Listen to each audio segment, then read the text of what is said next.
Shalom, friends. I don't know if you're like me, but I was brought up on fairy tales to a great extent.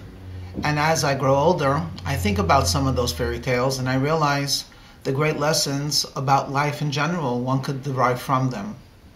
One of the most beloved fairy tales that I remember is from Hans Andersen, The Emperor's Clothes. And for those of you that are not familiar, a very concise summary. There was once an emperor who loved clothing. He was not interested in the military. He just loved getting dressed up ostentatiously in beautiful clothes. And he had a wardrobe that was very large. And nothing gave him greater pleasure than a brand new wardrobe. Well, once two swindlers came to town, and they gave the impression that they are able to weave beautiful garments and then to make them into beautiful, and then to actually be a tailor. And the garments that they make are beautiful and they're light to wear, but there's one little catch. In order to see it, you have to be very, very wise and suitable. So people that are dumb will not see or appreciate those beautiful garments. So these two swindlers set themselves up in shop and they began to weave on a loom, but there was nothing being woven. And everything was hush-hush. They're making beautiful garments for the emperor. The emperor sends a tailor to check. The tailor sees two people sitting by an empty loom, making believe that they're weaving. And they ask him, so what do you say? How do you like it, the way it's turning out? And the tailor does not see anything, but remembers what it was said, that you have to be very intelligent to actually see it. Whoever doesn't see it means that they have no appreciation of beauty. So not to be considered foolish or stupid, he said, very nice.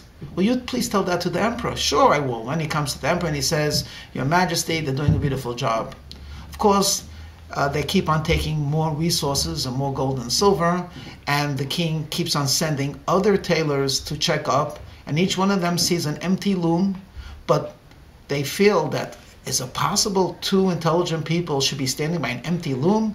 And they have all kinds of different diagrams on the table. It must be there, they just don't see it. Well, they didn't want to be considered foolish or unintelligent, so they complimented the two swindlers and they gave it over to the emperor. Finally, the big day comes where he's going to model off his beautiful clothes.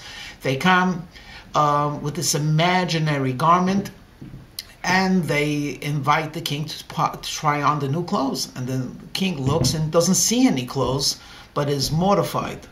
All of the tailors saw it. The two weavers worked on it. How could it be that he's not worthy? So he made a big pretext of, oh, how beautiful, will you help me put on the clothing? And they made believe that they were putting on clothes. And now he walks outside. And all of the people see the king without his clothes, but he's walking as if he had this magnificent clothing upon him. And they were thinking to themselves, could it be that a great king would walk in his birthday suit? It must be he's wearing these most magnificent clothes, but we just can't see it because we're so foolish.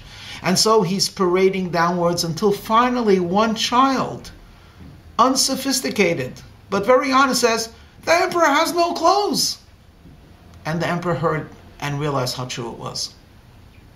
I think about the story because I've been following the story of Gaza, very unhappy conclusion, and an unhappy story to begin with.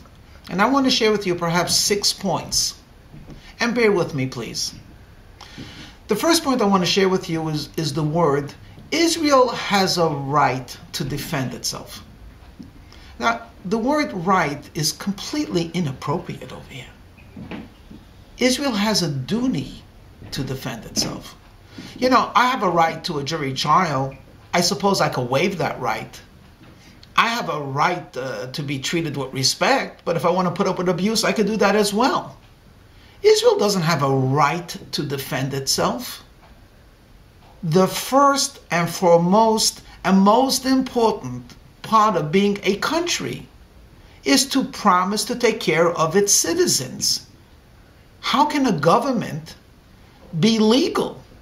Say, we are a legitimate government, but we cannot or do not care about 1 million of our citizens? I mean, to me, it's just completely mind-boggling, the word, they have a right.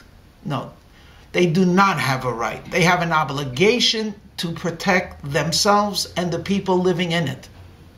And whenever you have to carry forth this conversation, you should not use the word right. Please, by all means, if you care about your brothers and sisters, you should say to whoever questions, Israel is required to take care of its people.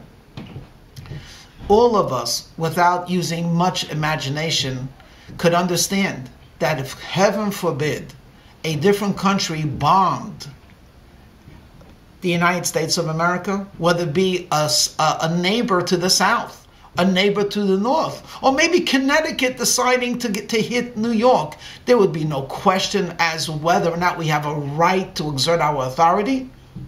We would be obligated. Anything less would be cruel and obscene. So that's the first thing. But then, point number two, why would a government have no clothes? Why would a government act like a non-government? Why would a government simply say, I guess we have to put up with this problem? Yes, there's almost 1 million people that are in danger of losing life and property and limb. And yes, there are hundreds of thousands of kids not going to school. And yes, there are millions of dollars of worth of property damage. And yes, there's a psyche that's being destroyed through terror and anxiety. But what else can we do? We're doing our best. Why would a government even try to say something like that?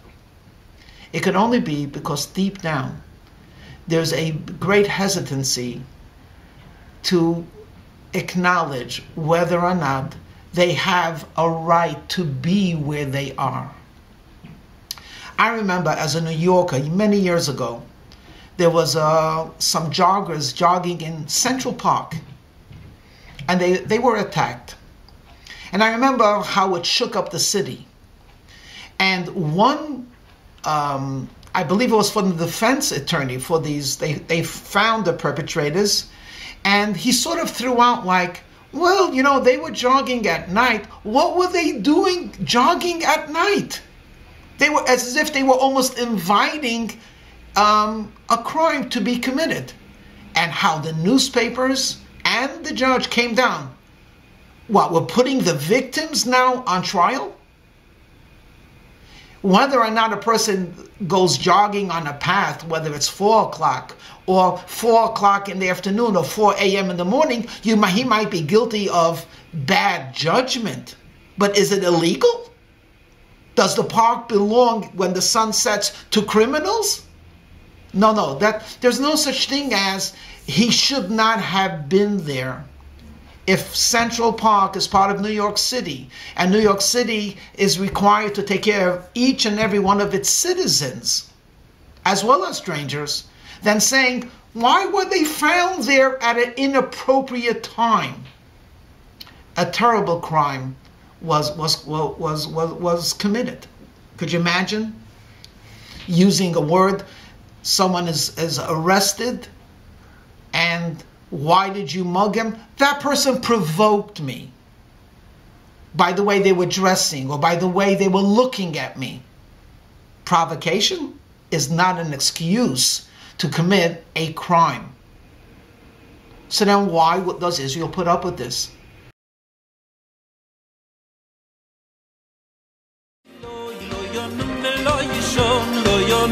lo yishon shel me Yisro